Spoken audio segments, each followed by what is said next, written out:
Hi you guys, Karen Curry Parker here with our third video in our conversation about auras.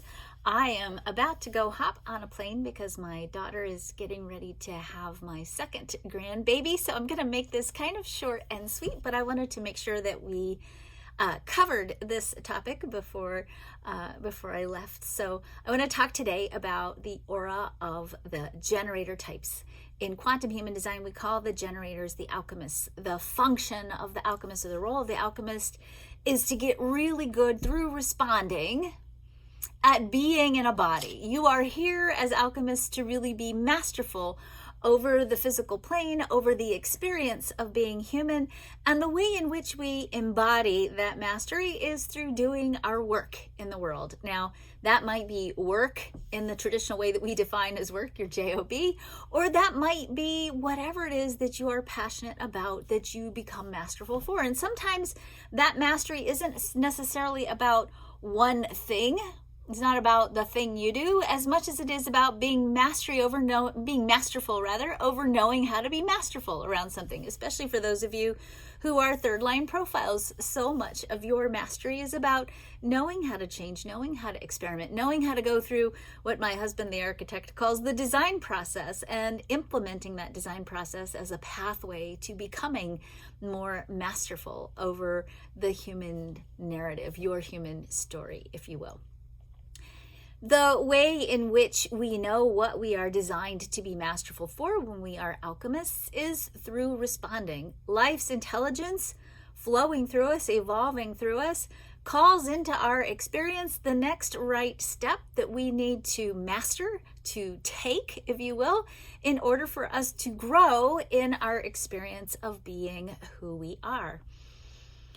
That next right step comes from responding, and it comes from ultimately trusting the sacral. So there's a certain amount of needing to learn to trust that there's nothing you have to do to initiate, to manipulate, to somehow coordinate the flow of life through you, other than to be in the highest vibrational state possible. And the more we live into the full expression of that aligned state, the more we trust, the more we relax, the more we stay receptive to life's guidance, life's intelligence rolling through us from our state of coherence, the more we can trust that the next right revelation, the next right step, the next right thing will come at us.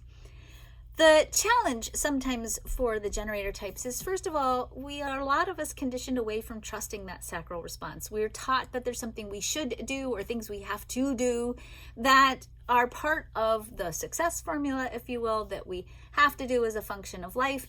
And we stop trusting that inner joyful response to what's next. We let our head run the game. And when we let our head run the game and we disconnect from that sacral response, oftentimes we find ourselves in obligated or conditioned circumstances that don't reflect the full potential of who we are and the narrative that we're living, the story we're embodying.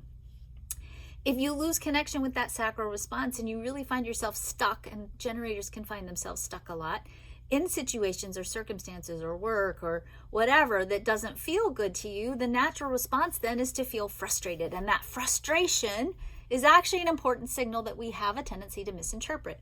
That frustration is the buildup of momentum.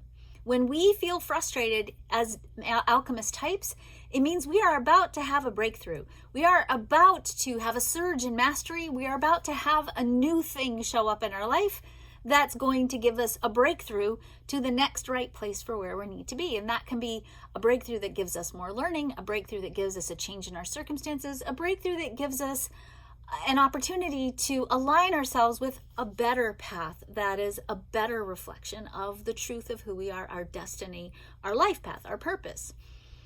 If you let the frustration run the show and you don't experience it with the wisdom of going, hi, I'm frustrated, this is cool, that means I'm about to have a breakthrough, there's momentum building here, and you instead quit, what happens is, as an alchemist, you may find that you have a lifelong pattern of getting close to something and quitting, getting close to something and quitting, getting close to something and quitting, and never learning how to hold on long enough to endure, if you will, long enough to have the breakthrough be part of your reality, for you to experience that next surge in mastery, that next opening, because we get impatient in the waiting process and we jump the gun.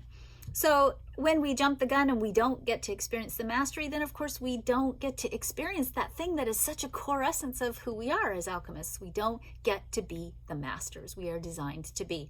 And so that frustration becomes a lifelong habit usually tied to quitting, that keeps us from and blocks us from being able to really fulfill the true purpose of our lives. So to expand the aura, to increase the state of coherence and alignment, the generators have to know how to work with frustration, to become patient, to endure. And part of that is really a spiritual journey of learning to trust that there is a cosmic plan. It is unfolding through you. And when you let go and let that plan unfold and stop trying to figure it out and simply be curious and open and looking at what's showing up in your life and following those cues and clues that feel good, that allows you then to be in the next right place for the next right step, for the next right level of mastery of whatever it is you are here to master with your life. So certainly to heal the aura, if you will, to expand the aura and make it more attractive, the generators need to be connected to their sacral.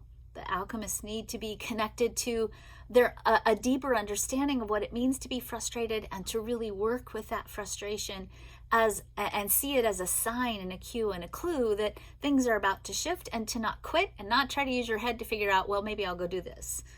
So that relaxation and trusting is essential in that healing process. Of course, as I said in the very first video, all types, all human beings amplify their energy field when they fall in love with themselves, when they fall in love with the world, and when they fall in love with their divine siblings, when we fall in love with each other.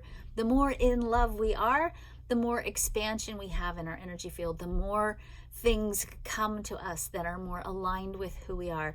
So to love yourself better as a generator type, you have to learn to trust your sacral, and you have to learn to respond, and you have to learn to be present to the frustration and not see it as a sign of failure, not see it as a sign of anything except the possibility of a new breakthrough. That's it. I will hopefully get to talk to you tomorrow about our time benders, the manifesting generators. Have a great day.